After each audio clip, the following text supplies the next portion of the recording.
Bonjour à tous, j'espère que vous allez bien. On se retrouve aujourd'hui pour parler des erreurs que l'on fait souvent quand on fait un rééquilibrage alimentaire et en particulier un régime à IGBA. C'est un sujet que j'ai déjà abordé dans cette vidéo, je vous la mets juste ici si vous êtes intéressé. Et à la fin de cette première vidéo, je vous avais demandé si vous vouliez une suite et vous avez été très nombreux à me dire que oui. Donc c'est pour ça que je vous propose aujourd'hui une nouvelle série d'erreurs à éviter quand on se lance dans un régime IGBA. La première erreur dont je voulais vous parler aujourd'hui, c'est de penser que si c'est IGBA, je peux en manger autant que je veux. Je me lâche, je me fais plaisir et malheureusement non, ce n'est pas le cas. IGBA, ça ne veut pas dire pas ou peu calorique, ça veut simplement dire que ça évite des pics de glycémie dans le sang. C'est-à-dire que le corps va moins stocker sous forme de graisse tous les aliments que l'on mange. Mais si vous mangez au-delà de vos besoins, vous stockerez de la même façon. Donc si on cherche à perdre du poids, il va falloir être en déficit calorique, c'est-à-dire manger un peu moins de calories que ce que l'on dépense. J'insiste sur le un peu, il n'est pas question de se mettre en mode famine ou en mode carence, mais on mange un peu moins que ce que l'on dépense et dans ce cas-là, le corps va puiser dans ses réserves et vous allez avoir une perte de poids qui va être durable et saine. Et ça ne veut pas dire qu'on ne peut pas se faire plaisir, c'est au contraire très important, surtout si on veut tenir entre guillemets un programme alimentaire sur le long terme. Et c'est d'ailleurs tout ce que je trouve intéressant dans l'alimentation IGBA, c'est de pouvoir vous proposer des recettes gourmandes, savoureuses, avec une variété de produits très importante. Donc de quoi se faire plaisir, mais en restant raisonnable et en ayant des quantités adaptées à ses besoins. Alors la deuxième erreur, c'est de grignoter healthy. Même si on grignote des aliments qui sont sains, ces grignotages peuvent avoir un impact sur votre perte de poids. Si vous avez besoin de grignoter dans la journée, plutôt que de le faire au-dessus de l'évier ou sur un coin du placard, moi je vous conseille plutôt de les anticiper et de les programmer dans votre routine alimentaire. Vous avez pour le moment besoin de manger entre deux repas, prévoyez-vous une collation le matin, l'après-midi, pourquoi pas même le soir après le dîner, et de répartir vos apports caloriques pour que justement vous ne soyez pas en surplus mais bien en déficit, toujours dans le but de perdre du poids. Ça ne veut pas dire que je vous recommande de grignoter, je pense que c'est vraiment un problème pour votre organisme si vous apportez sans arrêt de la nourriture comme ça parce que votre digestion elle est sans arrêt relancée. Mais si pour le moment c'est trop difficile de n'avoir que 3 repas par jour, eh bien acceptez-le, vous êtes à une étape sur votre chemin, vous allez y arriver. Mais pour le moment vous avez encore besoin d'une ou deux collations dans la journée et dans ce cas-là vous les prévoyez en vous faisant plaisir avec des aliments et des recettes qui vous font waouh.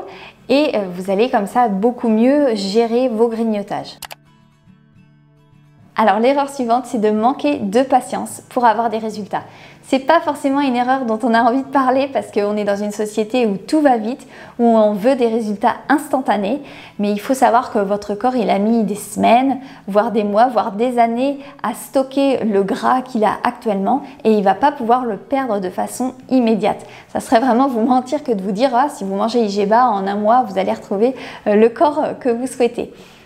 Ça ne veut pas dire que vous n'allez pas y arriver, mais ça veut dire que ça va prendre du temps, surtout si on veut une perte de poids qui soit saine et durable. Et je pense que c'est vraiment ça la clé. Si on veut que ça reste sur le long terme, il faut accepter que ça prenne un peu plus de temps. Ça ne veut pas dire qu'on ne voit pas des résultats rapidement, mais que ça ne va pas être immédiat. Et souvent, ce manque de patience, il va nous entraîner à faire des choix qui ne sont pas intéressants pour notre santé, des choix trop drastiques, donc par exemple éliminer tous les glucides ou éliminer tous les lipides.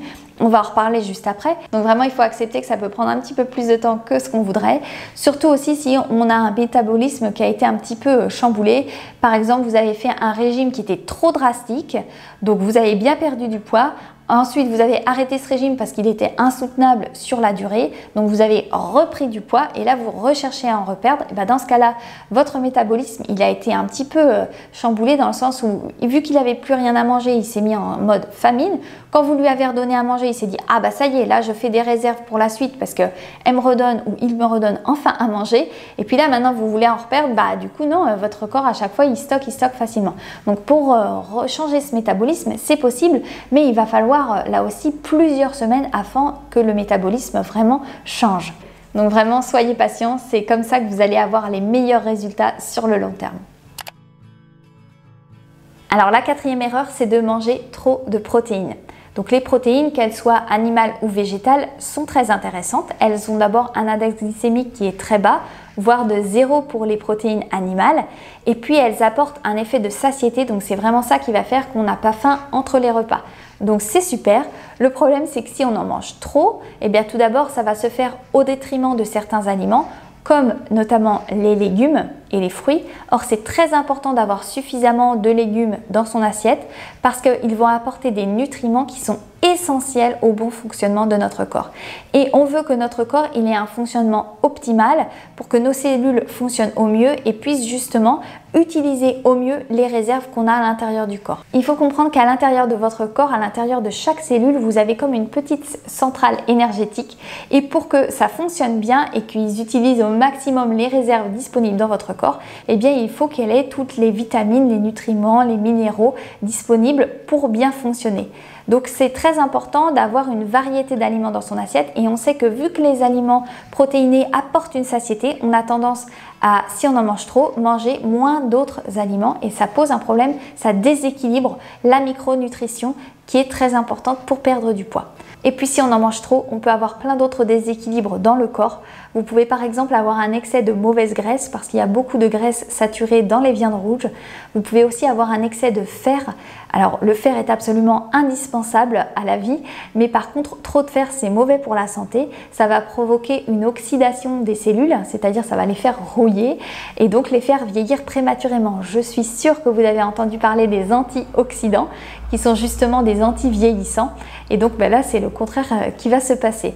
Et puis ça va entraîner une surcharge de travail pour le rein due à la dégradation de ces protéines et c'est d'ailleurs pour ça que les régimes hyperprotéinés du style Dukan sont vraiment déconseillés aux diabétiques. L'erreur suivante que l'on fait parfois, c'est de confondre sucre et glucides. C'est vrai que les sucres font partie de la famille des glucides, comme les féculents, les amidons, et que parfois on est tenté de les supprimer.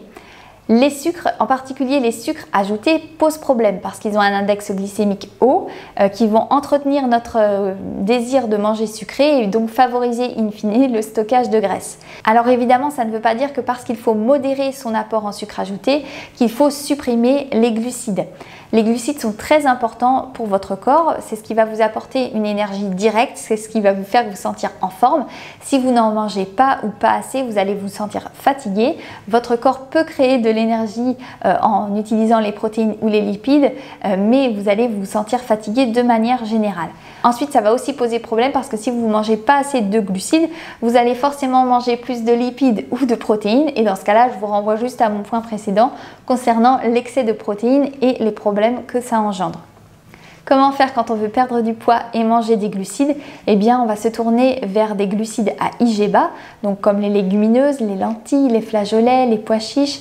Vous avez aussi des céréales ou des pseudo-céréales comme l'orge mondée, le quinoa, le sarrasin, le riz basmati qui peuvent être de très bonnes sources de glucides. Et puis la deuxième chose, il va falloir avoir un apport qui corresponde à ses besoins. Encore une fois, il ne s'agit pas de manger trop de glucides parce que sinon vous allez stocker, même si ce sont des glucides à IG bas, mais par contre en manger suffisamment et en fonction de ses besoins.